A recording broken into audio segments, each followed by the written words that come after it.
Your Excellency, Foreign Minister Melvin Boffa, Excellencies, colleagues from Foreign Ministry,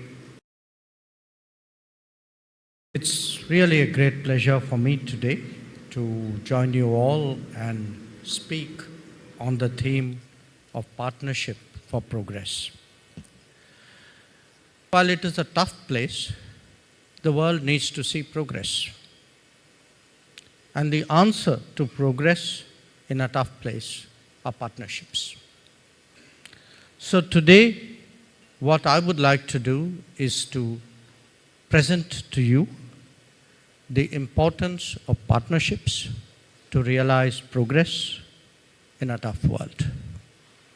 Now, before I do that, Ambassador, you triggered some thoughts about Awadh.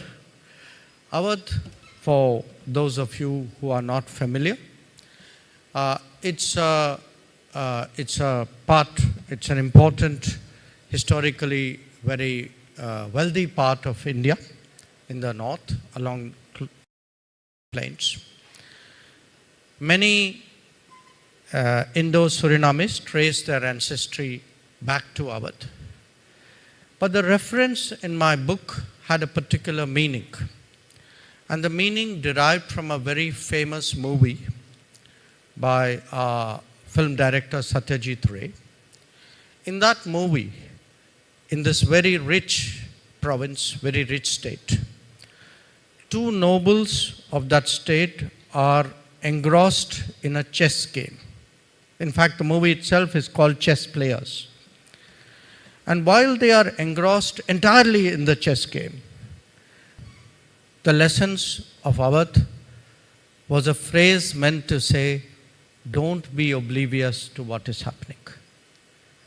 And in a world which I said is a tough place, yes, to all the challenges in the world, all the complexity, all the issues which in one way or the other can impinge on our personal futures, who were so engrossed by themselves, eventually saw their kingdom taken over, and with all the attendant consequences, which was an enormous impoverishment, richest kingdoms of India, and consequently many people who were sent out to the world as indentured labor. So with that lesson in mind, let me now come back to my topic, and let me start with the state of this tough world. So why do I use that word, tough world? Think about the world. Let's use a cutoff point, okay? The beginning of this decade. And what did we start with? The COVID. Took over 2 years of our lives. Life really came to a standstill. Enormous casualties, complete disruption of social fabric, huge economic consequences, and problems, scars which many societies bear even today. Now, as we were getting out of the COVID, 2 years later, we had a conflict that began in Ukraine, which people at that time thought would last days or weeks or perhaps at best a month. And we are now into its 5th year. Not just any old conflict, a conflict which actually has had tremendous global consequences. It has impacted food security, fertilizer security, definitely energy flows, and actually in many ways reshaped the geopolitics of a very important, very vital part of the world. Since then, we've had many other turbulent developments as well. On the economic side, I think the tariff volatility and market access issues have actually impacted the international economy in a way in which we could not have conceived of.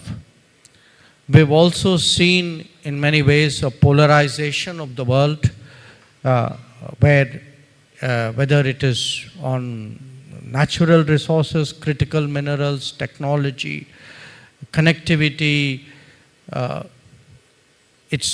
and then last year we had a conflict in the Gulf. That itself came out of what happened in it. And through all of this, what we are seeing in other parts of the world which are not necessarily in the headlines, we are seeing that it's harder to trade, that social or education are less and less. And of course, a big challenge in all of this, accumulation of all these issues, is a big supply chain concern. That when every country looks out at the world, a big part of our concern is, have we secured our supplies? There could be supplies for our industry, supplies for our food security, as increasingly in the last few weeks and months, energy supplies. So I do think the term tough world, as we talked about yesterday, is, if anything, a bit of an understatement. Under their control. We are seeing today a weaponization of finance.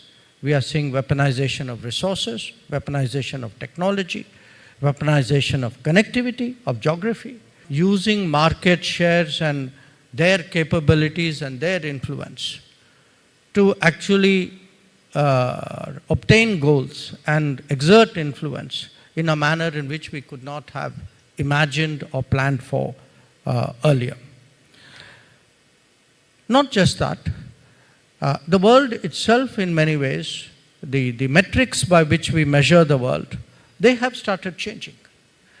We used to think, for example, of the United States as a country for decades, primarily as an energy importer. Now the United States has actually become one of the world's largest energy exporter, and it has obviously very major policy consequences. We look at technology, and today we are poised at the beginning, you can say, of an AI era, looking at technology in its most intrusive form, that it's not just going to come right into our homes and shape our thinking. It is actually probably in the next few years going to change everything around us. There's no domain of activity which is not going to be impacted by AI. Or let me, as I said earlier, refer to connectivity. That the world is being reshaped by a new world which, whether we like it or not, is prepared to take greater risks. A world which is far more uncertain, a world which itself, I think for many countries, we would certainly, I think for India and Suriname, we would like to see it more inclusive. We would like to see sustainable growth. We would like to enjoy more respect in international politics. And in many cases, I would say, countries would say, we would like to have more influence. This is the progress which nations seek. So, if we are seeking those goals in more volatile, turbulent, uncertain times, what is the best way of doing that in international relations? And that is a question which each one of us will look at when we practice diplomacy. And I would advance that. It is a nation that would be flexible enough to join what today we would call for a particular purpose and a particular agenda. So life today is going beyond alliances. So you come together for, say, in a particular region for a set of agreed goals, and you have the openness to work with different countries to that end. It is a nation which would take a very responsible approach towards multilateralism, because at the end of the day, for whether multilateralism is perfect or not, the world is still better off with any form of multilateralism than the absence of it. And it is a country which finally, when it comes to the biggest of all issues, has a caring attitude towards the planet. That its approach towards the planet, the sustainability of the planet, and the health, the well-being of the planet and all the people is very, very strong. So to me, this would be a definition of what is a good partner. Now, good partner. Now, from a general principles, let me move to a very, very specific example. And again, I go back to COVID. The biggest challenge, if you remember, during COVID, after the initial wave when we sought to protect our peoples, we all scrambled around for PPEs and gloves and sanitizers and whatever was needed as an immediate response was for vaccines. Now, vaccines naturally were produced by a few countries, but were consumed by all. And what we had was a very interesting and, to my mind, a very revealing indication of national characters. There were countries who stockpiled vaccines. I remember one in particular, being from the diplomatic world, I won't mention its name, but they had actually vaccines for 8 times the population of that country. Clearly, it was not a developing country. You can guess that. And there were others who actually had no hope of getting anywhere near vaccines. And it wasn't just, the well-being at home, because if you all remember, the vaccination also became the basis for travel. So the absence of vaccines also meant, in a way, discrimination on travel and discrimination on economic activities. So it's kind of like a downward spiral. Now, at that time, India happened to be a country which actually sort of rose to the occasion, and we had a pharmaceutical industry which was able to churn out vaccines in very, very large numbers and with a very high degree of efficiency. We had also obligations, which obviously we fulfilled. And then when we looked at the world, I still remember my Prime Minister posing this question to us, saying, okay, we have started our vaccination, and we are a country of 1.4 billion plus. What about those who don't have access to vaccines, have no prospect of getting those vaccines?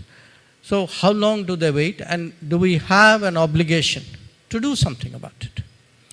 So to cut a long story short, we actually ended up supplying vaccines to a very large number of countries and to international initiatives, obviously, which were designed to distribute vaccines, almost at the very time when we began our own vaccination.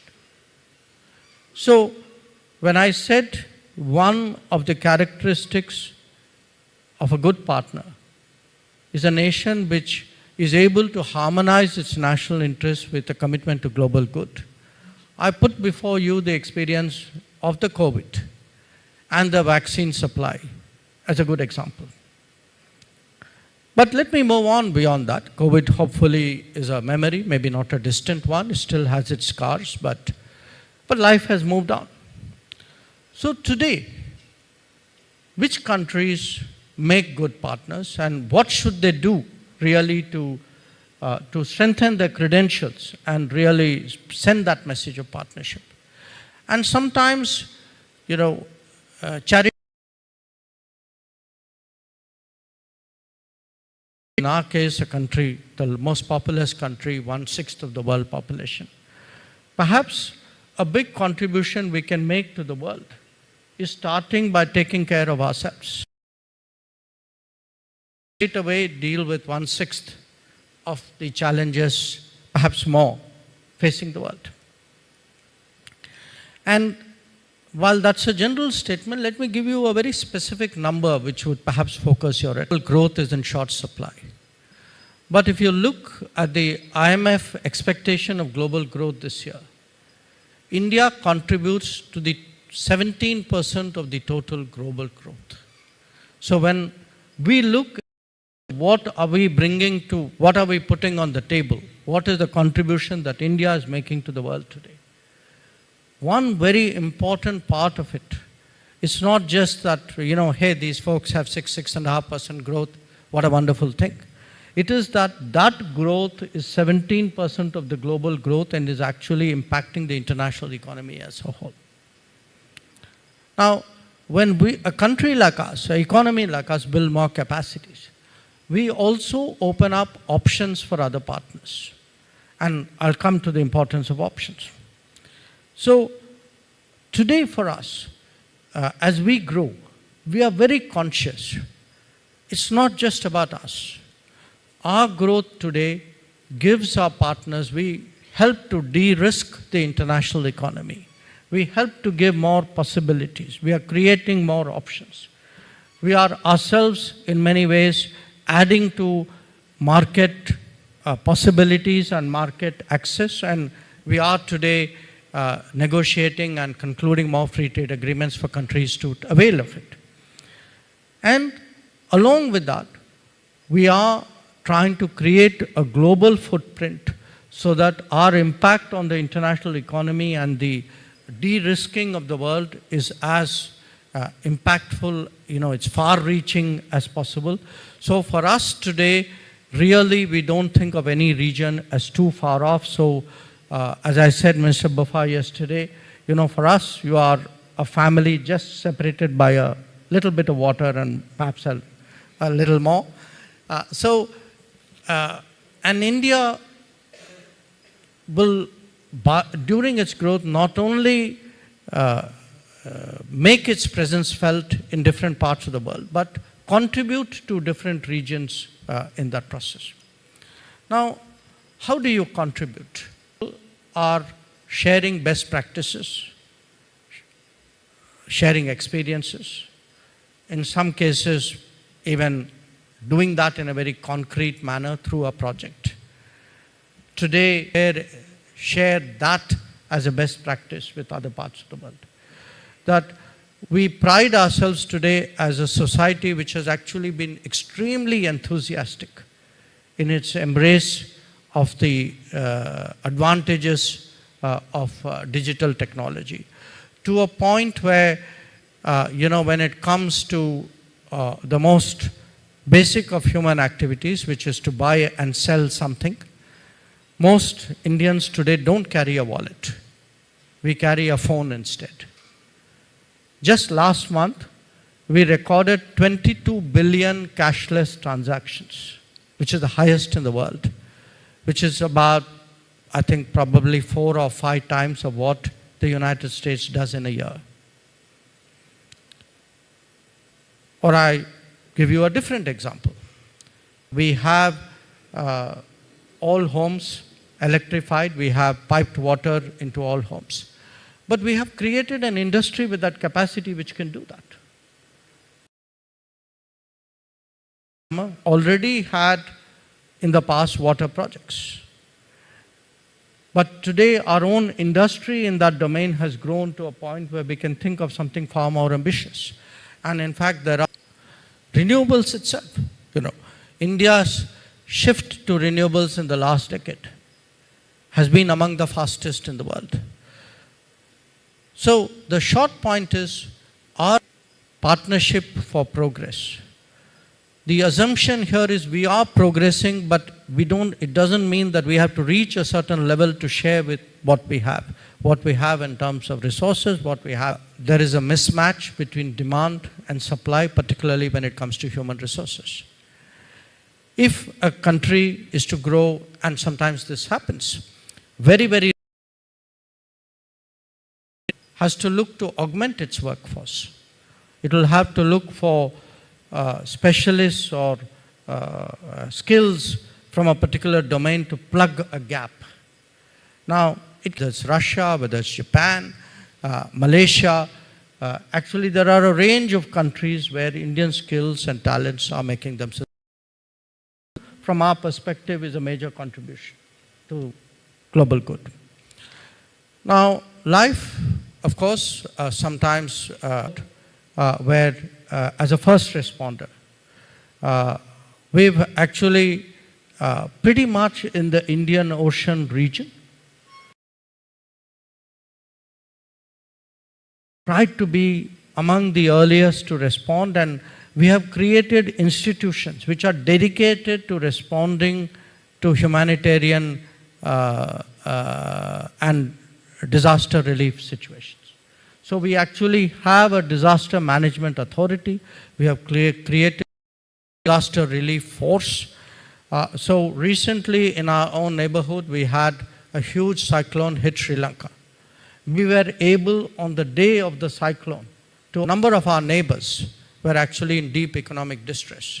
The most prominent case again was Sri Lanka, when on our part, they were engaged in some and we put on the table $4.5 billion package to help stabilize the Sri Lankan economy, which by the way was more than what they finally. Now, I mentioned that to you because these are going to be recurring situations in a tough world. Right now, many of our neighbors are struggling with, in a way, also take into consideration the requirements of a neighbor. That is actually a good work done for the international community. So moving on from there, the initiatives, the most prominent among them is the International Solar Alliance. There's also a coalition for disaster resilient infrastructure to deal with climate events. There's the Global Biofuel Alliance. And even, recently we had an AI Impact Summit. Part of the, however you mark it, you celebrate it here. So for those who are in the foreign policy, in the diplomacy business, I do want to end on that note that it's a tough world, but we need progress, we need partnerships. They do exist. We'll certainly keep doing that with a high degree of commitment and determination. Thank you very much for your attention.